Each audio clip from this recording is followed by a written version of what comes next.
I was a 18-hour-a-day guy and loved working and loved traveling and meeting new folks. And one Saturday, I helped a friend move, and the next day, Sunday, we played golf. And the next morning, Monday morning, I was on my way to the airport to do a business trip in Seattle. Well, I was up at 3 o'clock in the morning like I normally did, and I'd catch the 6 o'clock plane out of Oakland. And when my wife looked at me, she says, "How do you feel?" And I said, "I'm a little tired." And she says, "Well, can you put off the meeting for another time and come back to bed?" So I very uncharacteristically went back to bed. And I woke up at 8 o'clock, and she says, "I think we should probably go to the emergency room. You don't look very good." And I said, "Okay, let's go." And that is very uncharacteristic for me to volunteer to go to see any doctor, much less an emergency room. 4 hours later, I'm on life support, and on life support for the next 30 days. It happened that fast. Didn't have any idea. I had, like I said, never been sick. I started getting colds a couple times a year, which I never did. I never went to a doctor. Caught the flu a couple times and never sought help. And I thought that was just another benefit of getting old. So after 30 days, I woke up and did the Rip Van Winkle thing and looked around, and my brother and my wife were standing there at the end of the bed, and they told me what had happened. And I just couldn't believe it. I thought they were pulling my leg, and it was just the beginning steps of a long journey to where I'm at today.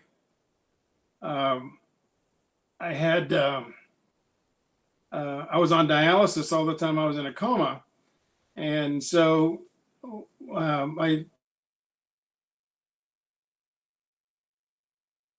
pneumonia, I had liver failure, kidney failure, and it became septic. And that's when I went into the hospital.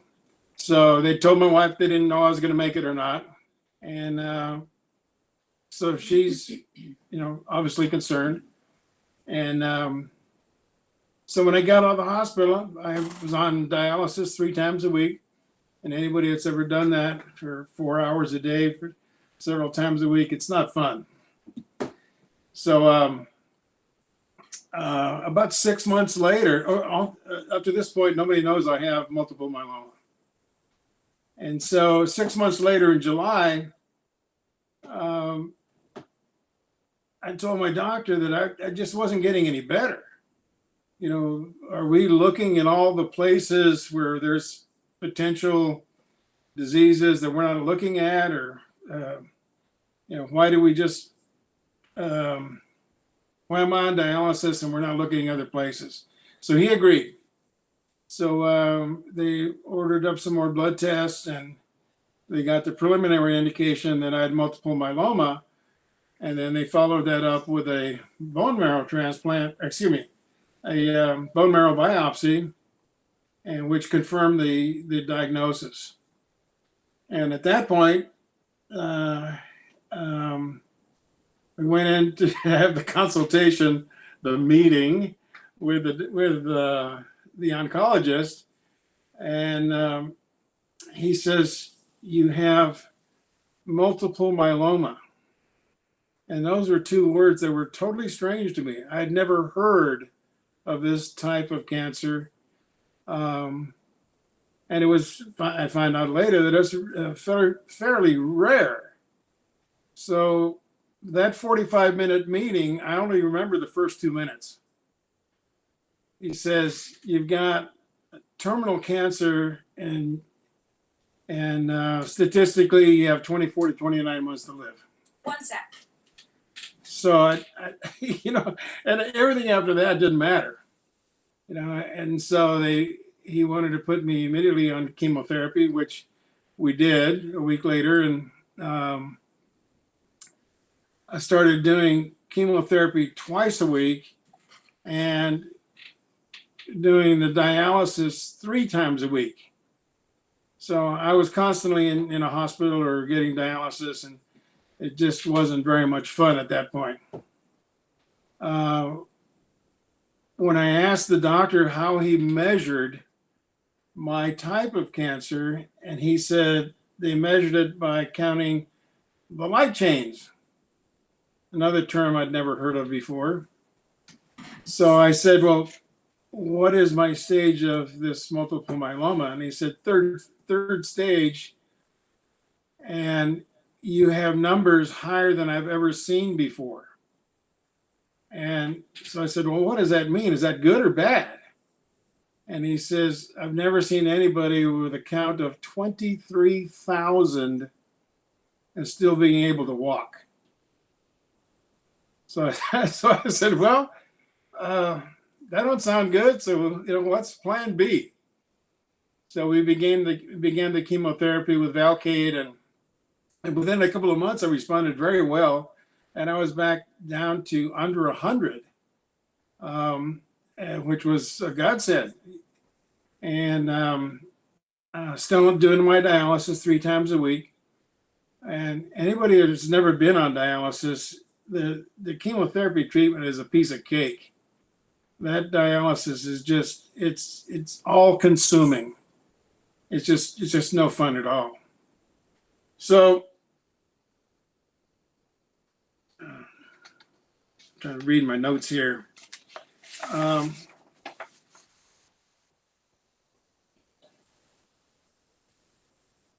So like I said, we started with Velcade, and I've gone through every one of the medications that have been prescribed for our disease, and I came to Selinexor. I had not had any trouble with any of the previous medications as far as the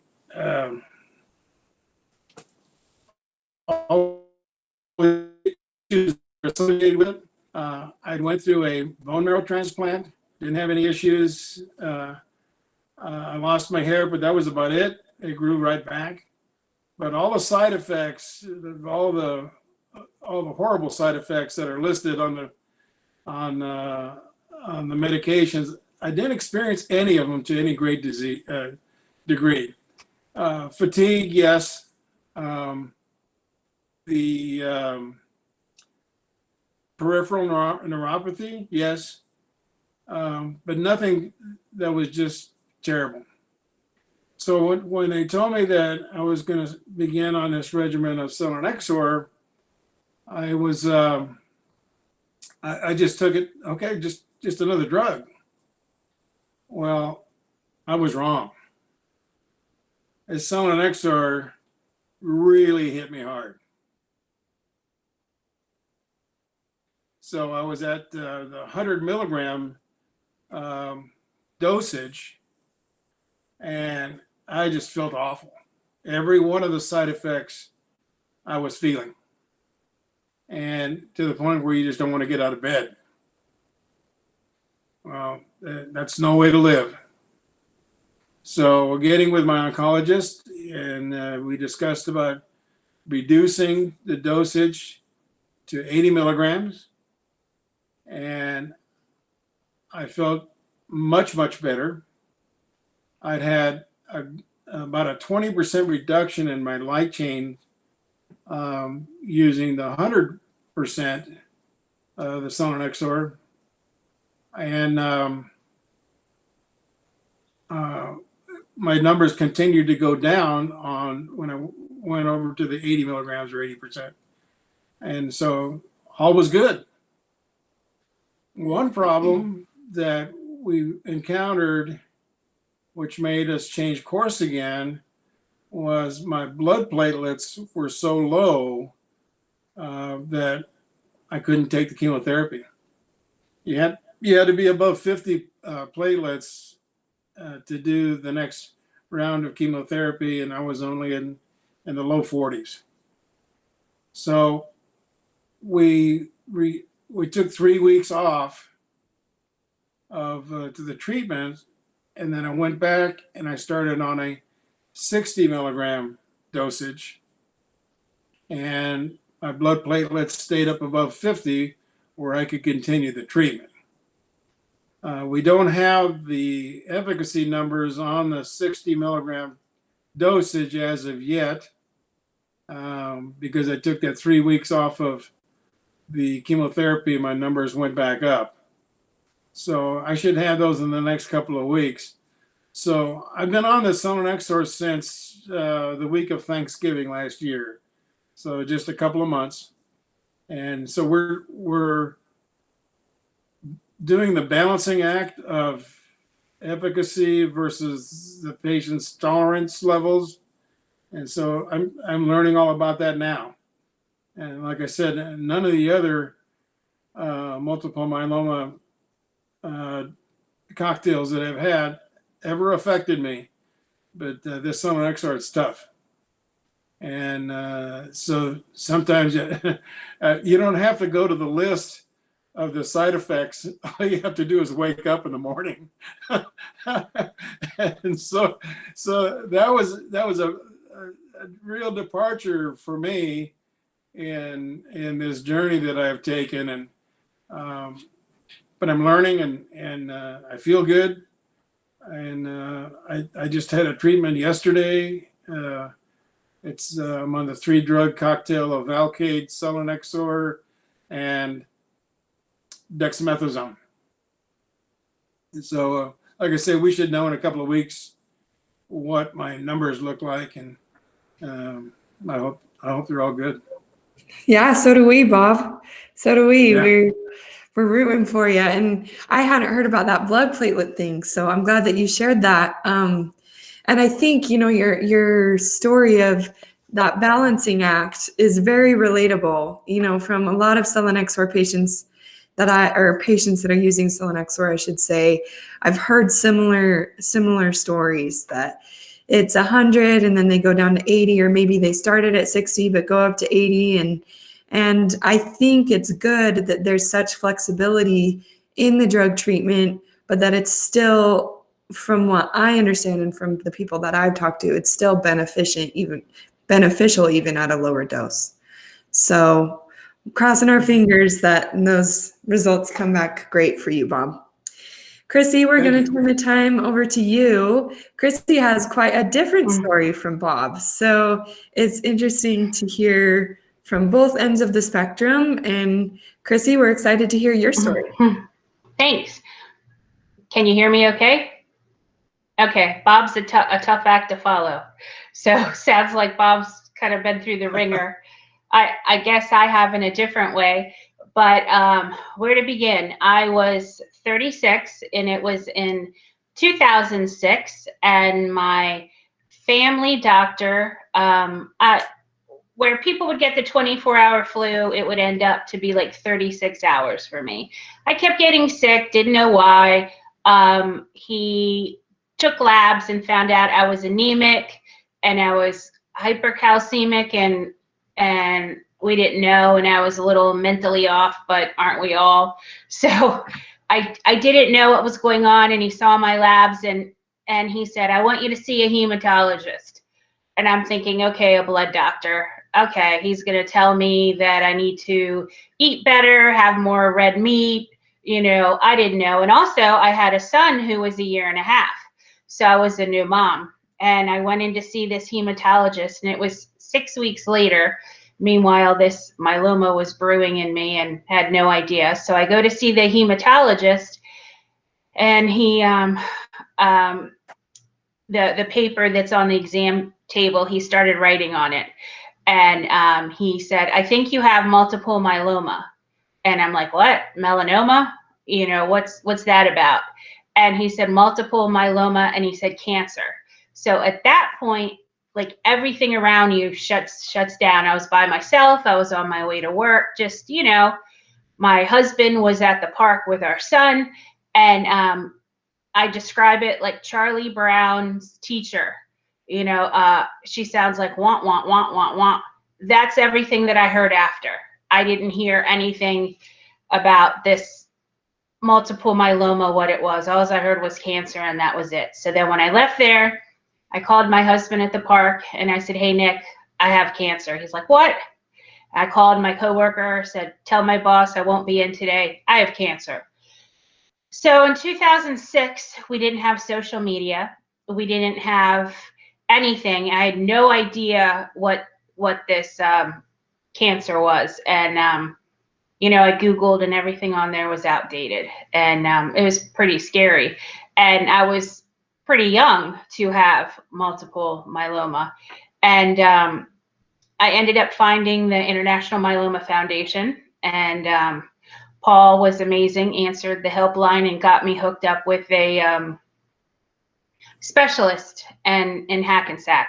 And if I hadn't done that, I wouldn't be here today, because I have an amazing local oncologist, but you figure an oncologist knows a little bit about 100 cancers, where a myeloma specialist knows everything about one.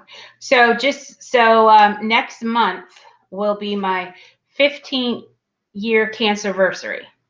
So when I was diagnosed, they said, maybe 3 years, you know, and back then they were doing back-to-back autos and then allo, and I was not doing an allo. That scared me. Anyway, I started on thalidomide, which is a very old drug, and there were not a lot of options. So in those 15 years, I have done 2 stem cell transplants years apart.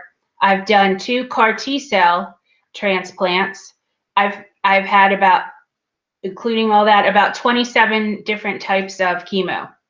I have done about 50 radiation treatments because I'm what they call extramedullary now, and I'm a non-secretor, so it doesn't show how Bob was talking, like in the labs and things like that. We have to go by PET scans now. And I wasn't always this way, but as you progress in the disease, you know, every time it comes back sneakier and uglier and angrier. So I have really been my own advocate in trying to find different treatments. I even went to New York. A doctor said, move here and I can get you in remission, you know. So I stayed at the Hope Lodge for a month, and really it almost killed me. But I've been, you know, I've gone and searched for all kinds of trials, and Brian at Spark Cures helped me, but because I didn't have any measurable disease, because I don't secrete and I don't have an M spike and all that, I didn't qualify for anything, but I have these plasmacytomas. They're soft tissue tumors. So anyway, it was I think 2019, and I was kicked off the CAR T trial in December of 2018 because I progressed again. So I had nothing. I had no options. Again, for the second time, a doctor in my myeloma career, a doctor had told me it's probably time for a hospice. And I you know, you soak that in, and you have a kid, and then you think about it, and I'm thinking, okay, I'm not done. So anyway, in 2019, I'd heard about Selinexor for all these years, and I knew someone that was on the trial, and I know they have all the gastro and all the other bad side effects, and it's pretty scary. And I'm thinking, you know what, if that's going to put me in bed and I'm going to have no quality of life, I'm not even going to try it. And then it was approved by the FDA in July. I think it wasn't approved right away because of the side effects. And again, I'd heard about it, and I'm like, there's no way. I want quality of life over quantity. And I finally saw my friend Cindy, who is an amazing myeloma advocate, had done something on Patient Power, an interview with Dr. Jag from New York, Jagannath, who is one of the top researchers for the drug. And he's talking about, well, if you get fatigue, we can take this. If you're nauseated, we can take this. If you could take that, so there was like a plan for all the side effects, all the bad side effects. But I was 100% against this drug until I saw that video. And I thought, well, if we can do that, and there's options, okay. So I decided to. And I started in September of 2019 with Velcade. So I did 100 milligrams of Selinexor with the Velcade and the dreaded Dex. And I can't remember how many months later that it did kill my my counts a little bit, so we had to drop it and down to 80. And I'll tell you, these side effects that I was worried about and everything, sometimes I would feel nausea. I didn't take a Zofran, but my worst thing was probably dehydration, fatigue. But any treatment is not a walk in the park, but the hardest part is dealing with the Dex. But I was able to tolerate it. And people talk about, oh, they get so sick on Selinexor, they lose weight. Well, I must be the only kid having cancer who never loses weight from having cancer. But so Selinexor, it seemed to be the combination I was on wasn't as effective. We noticed some plasmacytomas coming back, I guess, July, August. So this year, last year, 2020. So we switched it up, and we switched the Velcade to thalidomide. So the Palm. So I'm on that now, and we dropped it to 60. So I'm doing that, and I'll get another PET scan in maybe like 2 weeks to see. But I feel like I'm holding my own. And Selinexor, again, was at the point where I was out of options, and I had nothing else available. There was nothing else that was approved at the time. I wasn't qualified for any trials because of the situation, and also having come off of a CAR T, which was a pretty good 2 CAR Ts, which was pretty good experience for me. But I gave Selinexor a shot, and I know there's a lot of negative buzz about it, Selinexor, about how the side effects are so horrible, and some doctors are bashing it, and they're so wrong to be doing that, because this drug has kept me afloat, kept me alive when I had nothing else. And I've been through, like I said, all these things I've been through. My body is tired and been through a lot, and it's keeping me alive and kicking, and it's not as horrible for me as I expected. And like I said, I hate the negativity about it, because patients need to know, and not to discount it before trying it, like I almost did, because I listened to the buzz and things like that. And I'm so glad that that I did. My son was 1.5 years, and he is in 11th grade right now, and he's got his permit, so I have to be in the car. But like all these things that I've experienced and done, I have a great medical team, and I owe it to science and the drugs. And again, it hasn't been easy, through the years. 15 years is a long time. But yeah, Selinexor, it's been I think 17 months I've been on it, and if I'm not done with it, if I have a little progression or things like that, there's still options, because I could have triple drugs, like I could add on something else, switch it up. But it's definitely been tolerable, not like I expected at all. I really did. I expected to be laying in bed, vomiting, diarrhea, not able to function. I'm not climbing mountains, but I didn't do that before myeloma. So it's just, it's just one day at a time, and Yeah. so that's it.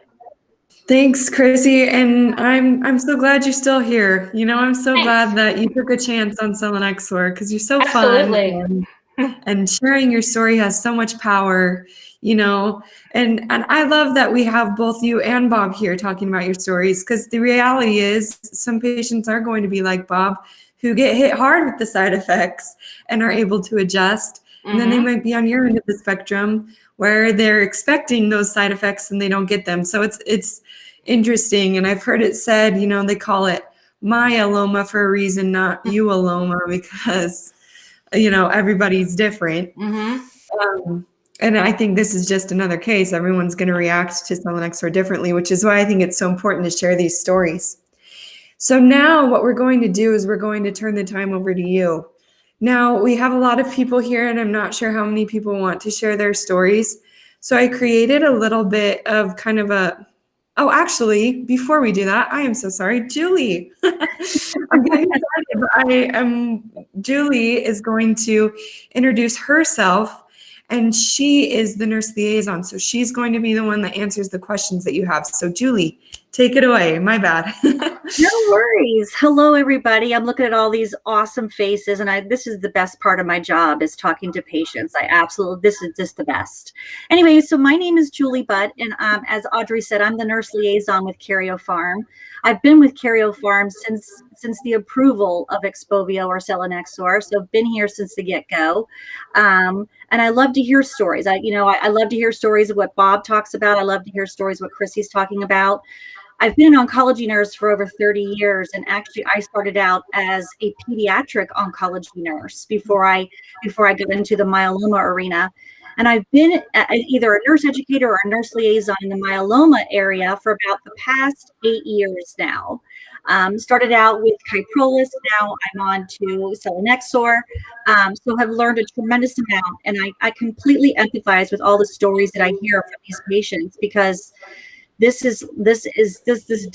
disease is a terrible disease, but it's now what we consider a chronic disease, which is a good thing, right? So the evolution of the disease has come by leaps and bounds compared to even 10 years ago. So I'm just happy to see all of you, and I'm here to answer your questions any way I can. So first of all, thank you for asking me to come. I greatly appreciate it. Yeah, we appreciate you, Julie. And Julie is just the sweetest soul, and I'm so glad that she's here to help us out. And she's going to be continuing to help us throughout the year as well. So we're excited to have her here. All right, let's talk about the prompts. So I just wanted to share a prompt for you to kind of help you know, like, what it is that we're looking for. Not really. That's not what it is. It's more just to help guide you in sharing your story. We want you to take 1 to 2 minutes to share your story. If you're interested in sharing your story, click the raise hand button. So if you move your mouse to the bottom of the screen or your finger to the bottom of the screen, there should be a hand icon or a raise hand icon. And if you click that, our system will keep track of who raises their hand in what order, and we'll call on you to share your story.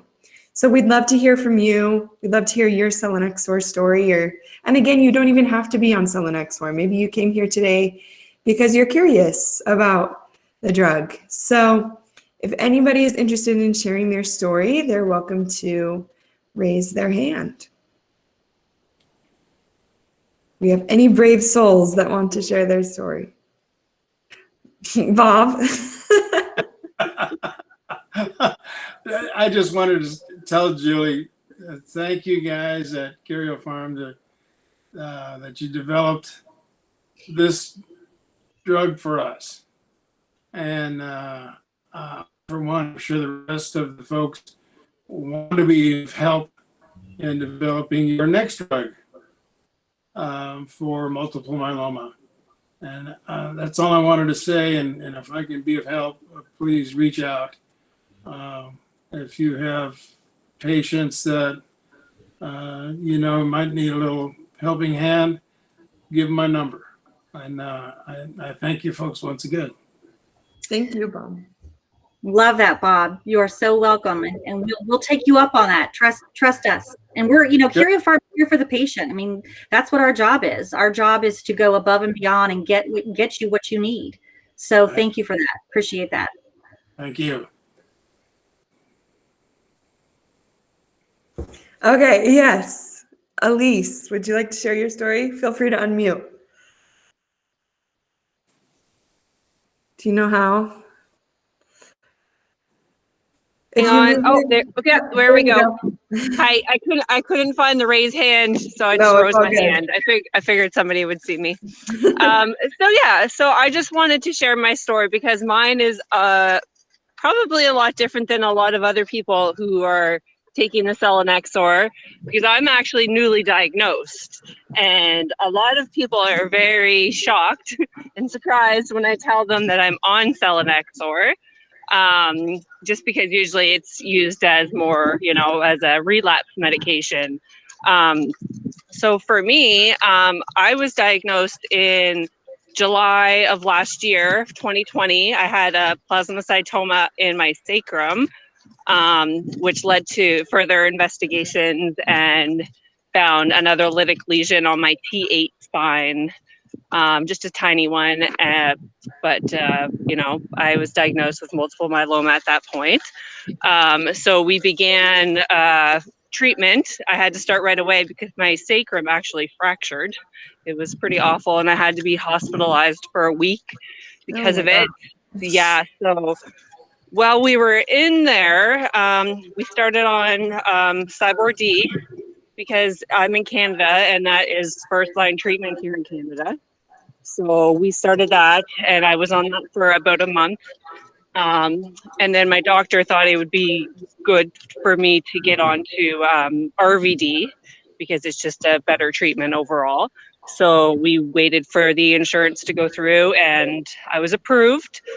And I did about 3 months of RVD. My plasmacytoma started to die. The lytic lesion's gone now, but my numbers kind of didn't go in the right direction. At the beginning, they went down, and then they started to creep back up again while I was on treatment. So at that point, my doctor suggested that I take part in the trial, because he actually runs the trial here in Nova Scotia. Dr. Daryl White is his name. So he has a trial. So he decided to put me on the Selinexor, and I agreed. So I've been on that now for about a month.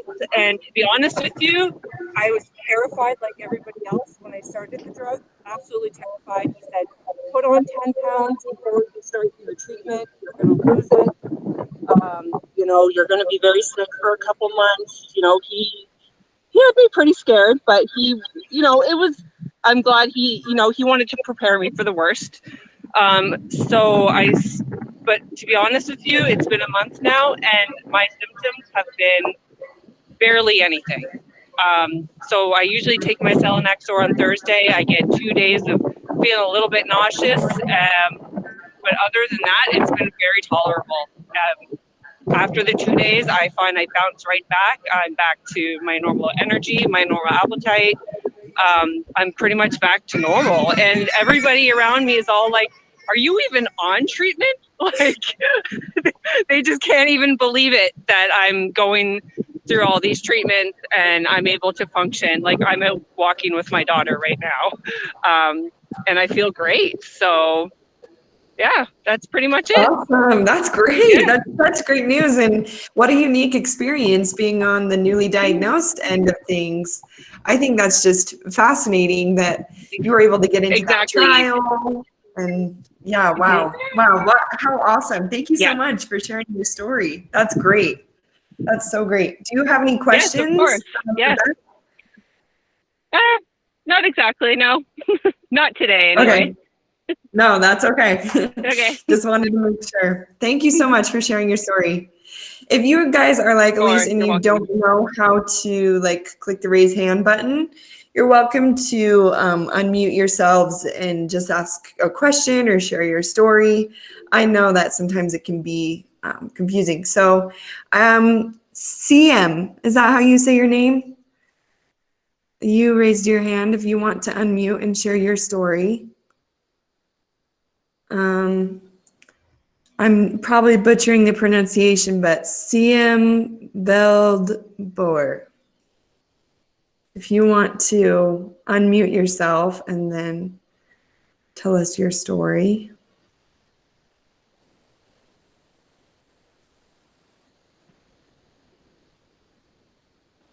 All right, I'm not sure if he can hear us. Is there anybody else that would like to take the chance to share your story or to ask Julie some questions? Julie, would you mind taking a moment and just letting them know there were some, not questions, but tell them about the approval process, the Selinexor FDA approval process? Yeah. So as Chrissy had mentioned, Selinexor or Xpovio is the brand name. It got approved back in July in 2019. And like pretty much every single myeloma drug, when it comes to market, it's usually in a very relapse refractory way. As a matter of fact, when we first came out, it was Selinexor was only used in combination with dexamethasone, and it was for what they call penta-refractory patients, where they pretty much had to have been on all of the major players in the multiple myeloma arena before they could be placed on Selinexor.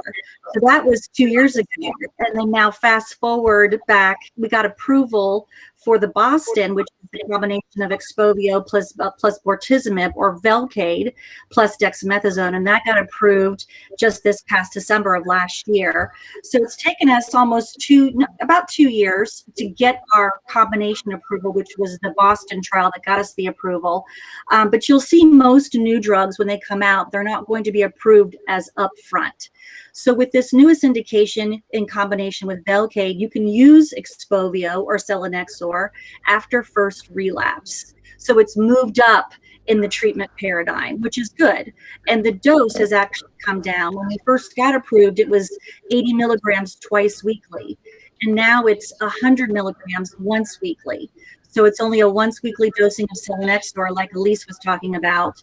And it's a really, really easy regimen, because you come in and you get your Velcade sub-Q on day one, you take your Xpovio on day one, you take your dexamethasone on day one, and then on day two, you just take your dex and you're done for the rest of the week. So it's a very simplistic regimen. So I'm not quite sure if that's what you wanted me to No, it's talk great. about. It's Okay. great. Yeah. Yep. That's what I was looking for. Thank you. You're welcome. Bob. Oh, we have Sam here with us. Yeah, I think it works this time. Can you hear me? Yes, now we can hear you. Okay, it's good, because there was something wrong with my speaker, with my microphone apparently, so No I restarted. I don't see myself, but I don't need to, as long as you understand me. I'm from Europe, by the way, from the Netherlands, and what we do here is a sort of a standard treatment, VTD. To start with, it's the old regimen I think they had in the States, but you are much more, well, modern is maybe not the right word, more state of the art, and they're very restrictive at our place. It has something to do with insurances and that sort of thing. We have a very, very good system, but it also has some negative sides. And in America, of course, as long as you've got money, you can afford it, you will have your treatments. In Europe, you will get your treatments, but not always the best. Still, it works out very well, so I'm very well off. And after my VTD, I had a tandem, as we call it, so a double STC, because I have bad genetics, 414 translocation. Probably a couple of you there got this as well. And now I am on lenalidomide, or whatever you pronounce it in English, and I feel really good. So the numbers are really low. Actually, it's not detectable anymore. Unfortunately, we don't do MRD, but my doctor said, as far as I can judge, I think you're MRD, but there's no way he can prove that because it's too expensive yet. It's not being approved. My question, however, is the following. Is there a connection between the genetics and the choice for Selinexor? Or is there any reason why you should take Selinexor at any one given point? So what has to be the indications? So that's a great question. And do you pronounce your name Siam? Is that how you pronounce it? It's actually Simon originally, but then shortened to Sim. So it's a very short E, which you don't have in English. It sounds like an E to you, but it's an E and a very short one. So it's Sim.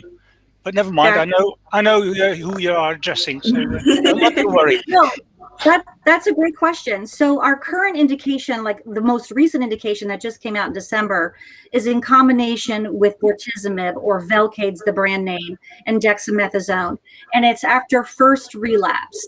So you have to get something up front, and then if you progress on that frontline treatment, then you could be a candidate to receive Expovio, Velcade, dexamethasone. So the acronym is XVD is how they do it for selinexor. So it's XVD, and you can get that as soon as first relapse now. So that's really the indication. And as far as your questions about high risk metagenetics, we did study it in those types of individuals. We actually had almost 60% of the patients in the Boston clinical trial had some type of high risk cytogenetics. And the ones that really did the best are the ones that had what's called a 17p deletion, which is also considered high risk cytogenetics. And they actually did phenomenal on XVD in the clinical trial. So your question as far as can you use it in high-risk cytogenetic patients, the answer is absolutely yes, and they did great on the clinical trial. Okay, and there's just one additional question I have now, because in Europe they tell me after my first relapse, I will get daratumumab, or whatever you pronounce it. So not selinexor, but daratumumab. I don't know whether we are allowed to use selinexor, but why is it that in America you do away with the daratumumab and rather favor the selinexor? Or that's what it is called, isn't it? So actually, it's basically very clinician specific. You know, some physicians, they tend to use the daratumumab at first relapse. That's where you generally see a lot of daratumumab utilized is in that first relapse. But like I said, our indication is at first relapse. So it's not that you may progress on your frontline treatment, and you may not necessarily get put on selinexor or XVD at that first relapse. It's very independent of what your physician wants to do as the next line of treatment. But just know that you can have it at first relapse. But although some physicians tend to use other regimens before they go to that XVD. So it's actually not guaranteed that you'll get XVD at first relapse here in the US. It's just that is our indication, and it can be utilized that way. Okay, thanks very much. I hope I answered your question. Yeah. Thanks very much. Awesome. Thank you. Those were great questions, and I love being able to connect with people across the ocean. So thank you so much for From the other side of the pond. Huh? Yeah. So, do we have any other questions or people that are wanting to share their story? Bob, go ahead. Julie, I know there's a lot of discussion about going from a 3-drug cocktail to a 4-drug cocktail. And what, if any, Karyopharm doing, and what is their research showing them, and when would we have something like that available as one of the arrows in our quiver to combat this drug disease? No, that's a really good question, Bob. And the answer is yes. They are studying it in all different types of combinations. They are studying it as what they call a quadruplet, which just means they're studying it with 4 drugs. So they're studying selinexor in combination with many other drugs. To answer your question in regards to what are they seeing as far as results, I don't know yet. I don't have that information. It's one of those stay tuned and see. But yes, just to answer your question, it's definitely being studied in that way. I just don't know when we would get that information in regards to what kind of efficacy are we seeing. But I always say sit tight, because the information will be coming. I just don't know when. Thank you. Awesome. Chrissy. Yeah, I was curious about, I thought I heard early on with COVID that something about selinexor could be helpful, or was it in trial for fighting, to being one of the drugs to help with COVID? And also, how does it affect the efficacy of the vaccine? Do we know anything about that?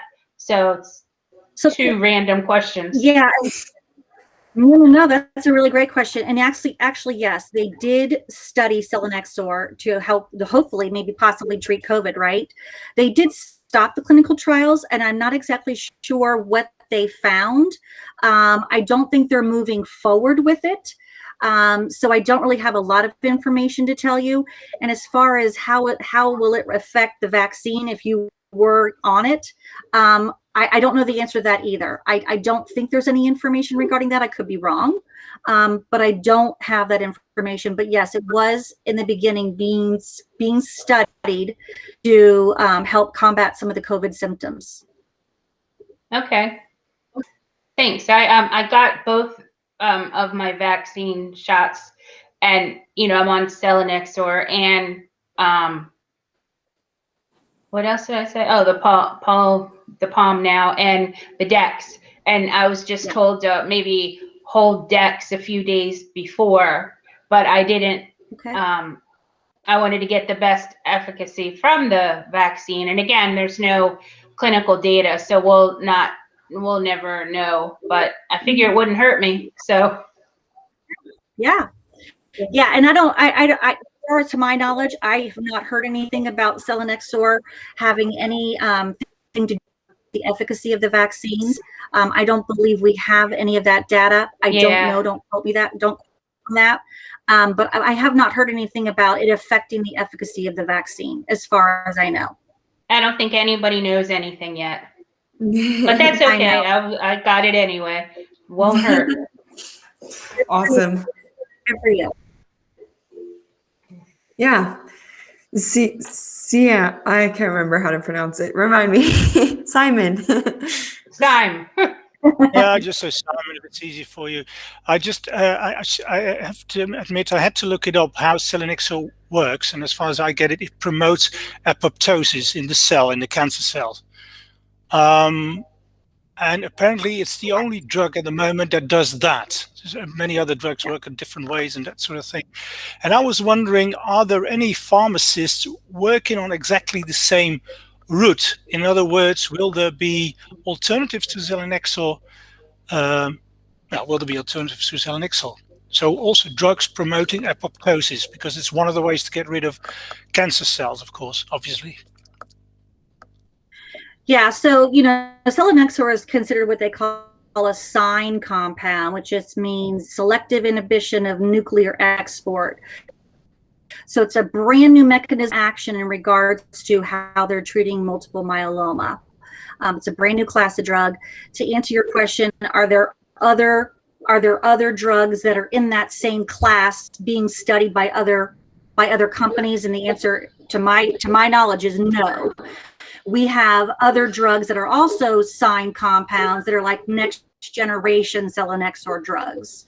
As I know, Karyopharm is the only company that has the SINE compound available right now. And I believe, Audrey, correct me if I'm wrong, I think your next meeting, you're going to be talking about the mechanism of action for Selinexor, correct? Yeah, exactly. So in our March event, that's what I thought. Yeah. Okay. Yep. In our March event, Julie's going to come back and she's going to be going more in depth of how XPOVIO works in your body, how it targets those cancer cells. And she has a much better explanation than I do. And we'll be sharing that with us next month. So I'm excited to hear that and learn more in depth. Why is it so innovative? Why is it new? How is it different from what we've seen before? It's really exciting, and I'm excited to learn more about it together next month. Do we have any more questions? Oh, go ahead. No, I'm so sorry. I was just going to say, if anybody wants additional information on XPOVIO or Selinexor, the website to go to is xpoviopro.com. And it talks about how the mechanism of action works for Selinexor. So it's a really great resource for patients and healthcare professionals as well. So FYI. Awesome. No, that's great. I will make sure to include that in the email of resources that we send out after this session. If that is all the questions for today, then we can finish up. Our next meeting, as we talked about, we're going to talk about how Expovia works in your body. And that meeting will be on March 24th, 2021 at this same time, 11 a.m. Mountain Time, 1 p.m. Eastern. You may be interested in other events that we have upcoming in our myeloma community program. Tomorrow, February 5th, at 11 a.m. Mountain Time, 1 p.m. Eastern will be our African American chapter. We'll be discussing becoming your own best advocate. On Tuesday, March 2nd at 11 a.m. Mountain, 1 p.m. Eastern will be our Myeloma Financial Coach event. And this is a special presentation for veterans. So if you are a veteran or you have a loved one who is a veteran that needs to know more about different financial opportunities, benefits, and programs that they have, please feel free to invite them to this. Wednesday, March 3rd at 11 a.m. Mountain will be our Intermountain Support Group event. Dr. Douglas Sporov will be discussing Huntsman clinical trials. So that's the Huntsman Cancer Institute here in Salt Lake City, Utah. Dr. Sporov will be discussing open clinical trials. And for those of you that don't know, the Intermountain area, if I'm not mistaken, is Utah, Nevada, Montana, Idaho, Colorado, Wyoming. Wednesday, March 3rd, that night at 5 p.m. Mountain Time, 7 p.m. Eastern will be How Fitness Saved My Life by Jim Bond. And this is going to be for our Fitness for Myeloma chapter. You won't want to miss this. Jim Bond is the recipient of 4 stem cell transplants, which is practically unheard of. And he is going to discuss how his fitness experiences not only improves the quality of his life significantly, but ended up saving his life as well. The link to sign up for these events is listed on this slide. I will include it as well as the slides and as well as that website that Julie just told us about in the follow-up email that we send, along with the recording 24 to 48 hours after the completion of this event. Don't forget to sign up for our Muscles for Myeloma Challenge. Again, this will be sent out to you, but there is a link to download a special app that's completely free called MoveSpring. This is for the Myeloma Awareness Month in March. We're celebrating. If you exercise, and exercise can range anything from working in the garden to running for just 20 minutes a day. If you're exercising for 20 minutes a day, you can qualify to win the following prizes: newly designed Muscles for Myeloma shirt, a $100 Amazon gift card, a $100 Amazon gift card, or an Apple Watch or $500 Amazon gift card. So there's lots of prizes out there available to people who qualify through this challenge. Again, it's completely free to download and participate. More details will be provided in the follow-up email that we send along with the recording of this event and the slides. Again, another thank you to our sponsors: AbbVie, Bristol Myers Squibb, Amgen Oncology, Genentech, Karyopharm Therapeutics, Oncopeptides, and Adaptive Biotechnologies, as well as Takeda Oncology. And we just want to thank you again for sharing this time with us. We know that you took the time out of your day to be with us, and we really appreciate it. Again, thank you to Julie, Chrissy, Bob for sharing your expertise and stories with us.